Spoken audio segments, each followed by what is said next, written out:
2002ರ Toronto ನಗರದ ನಡುವೆ ಮೇಲಿನ್ ಲೀ ಎಂಬ 13 ವರ್ಷದ ಚುರುಕು, ಜವಾಬ್ದಾರಿಯುತ, ಓದಿನಲ್ಲಿ ಫಸ್ಟ್ ಕ್ಲಾಸ್ ಮತ್ತು ಸ್ನೇಹಿತರಿಗೆ ತುಂಬಾ ನಿಷ್ಠೆಯಿರುವ ಹುಡುಗಿ ತನ್ನ ದಿನವನ್ನು ಹೇಗೂ ಮ್ಯಾನೇಜ್ ಮಾಡ್ತಾಳೆ.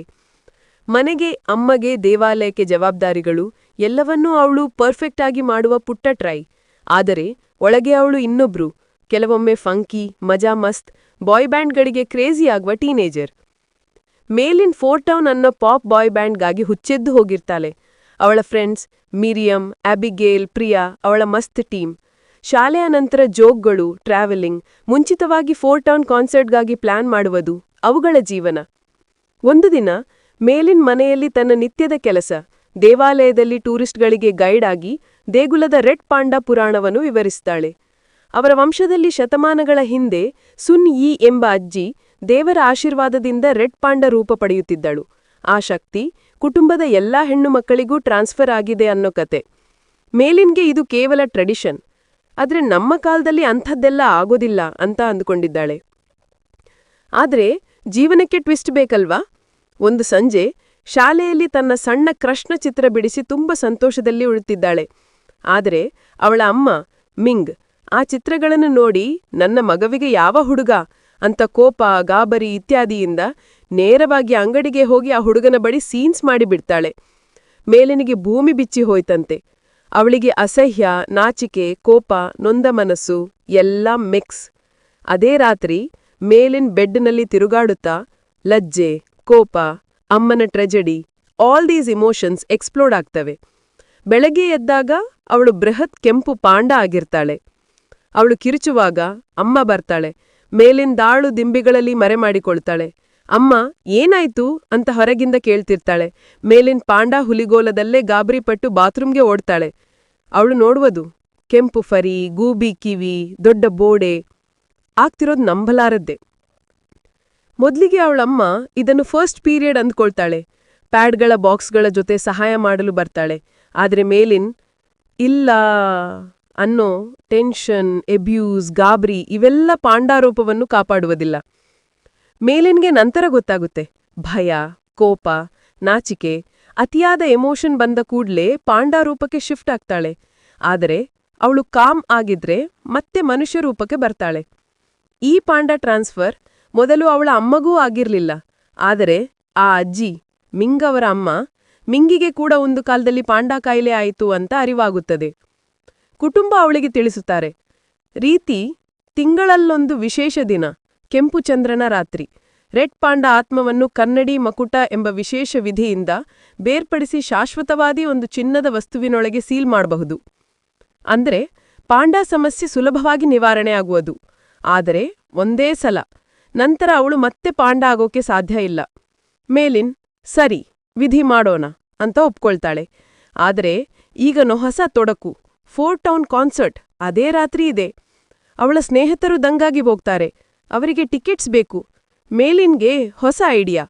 ಪಾಂಡಾ ರೂಪದಲ್ಲಿ ಶಾಲೆಯ ಮಕ್ಕಳಿಂದ ಫೋಟೋ ತೆಗೆಸಿಕೊಂಡು ಆಟೋಗ್ರಾಫ್ಸ್ ಕೊಟ್ಟು ಅವರಿಗೆ ಅದು ತುಂಬಾ ಸೂಪರ್ ಕ್ಯೂಟ್ ಅನ್ಸಿದ್ರಿಂದ ಅವರು ಹಣ ಕೊಡ್ತಾರೆ. ಹೀಗೆ ಮೇಲಿನ್ ಮತ್ತೆ ಫ್ರೆಂಡ್ಸ್ ಟಿಕೆಟ್ಸ್ಗೆ ಬೇಕಾದಷ್ಟು ಹಣ ಸೇಕರಿಸ್ತಾರೆ. ಹಣ ಸೇಕರಿಸುವ ಪ್ರಕ್ರಿಯೆಯಲ್ಲಿ ಮೇಲಿನ್ ಪಾಂಡಾ ರೂಪವನ್ನು ಅಕ್ಸೆಪ್ಟ್ ಮಾಡ್ತಾಳೆ. ಅವಳು ತನ್ನ ರೆಡ್ ಪಾಂಡಾ ಲುಕ್ನಿಂದ ಎಲ್ಲರನ್ನೂ ಖುಷಿ ಮಾಡಬಹುದು. ಅವಳ ಕಾನ್ಫಿಡೆನ್ಸ್, ಸೆಲ್ಫ್ ಲವ್ ಬೆಳೆದು ಬರುತ್ತದೆ. ಆದರೆ ಅಮ್ಮ ಮಿಂಗ್ ಈ ವಿಷಯ ಗೊತ್ತಾಗುತ್ತೆ.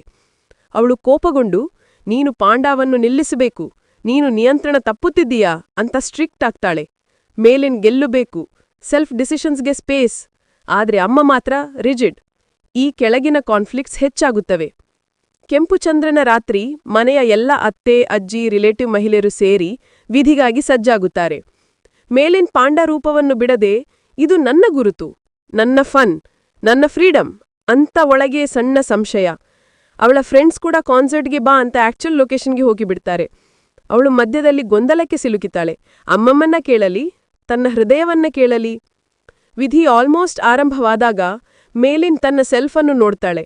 ತನ್ನ ಚೈಲ್ಡ್ಹುಡ್ ಮೆಮರೀಸ್ ಮತ್ತು ತನ್ನ ಹಾವಭಾವಗಳೂ ರೆಡ್ ಪಾಂಡದಲ್ಲಿವೆ ಅಂತ ತಿಳಿಯುತ್ತಾಳೆ. ಅಂತಹ ಸೆಲ್ಫ್ ಎಕ್ಸ್ಪ್ರೆಷನ್ ಅನ್ನು ಕಳೆದುಕೊಳ್ಳಲು ಇಷ್ಟ ಆಗೋದಿಲ್ಲ. ಅವಳ ವಿಧಿಯಿಂದ ಹೊರನಡೆದು ನಾನು ಪಾಂಡಾ ಆಗಿರುತ್ತೀನಿ ಅಂತ ತನ್ನದೇ ನಿರ್ಧಾರ ತೆಗೆದುಕೊಳ್ತಾಳೆ.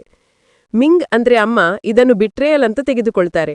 ಮಿಂಗ್ ತನ್ನ ಪಾಂಡ ಆತ್ಮವನ್ನು ಒಳಗಿಂದ ಹೊರತೆಗೆದು ದೊಡ್ಡ ದೈತ್ಯಗಾತ್ರದ ರೆಡ್ ಪಾಂಡವಾಗಿ ಮೇಲಿನನ್ನು ಬೆನ್ನಟ್ಟುತ್ತಾರೆ. ಉಗ್ರ ಕೋಪದ ಜೊತೆ ನಾನು ಹೇಳಿದ ಮಾತು ಕೇಳಬೇಕು ಅನ್ನುವ ಪ್ಯಾರೆಂಟಲ್ ಪ್ರೆಷರ್.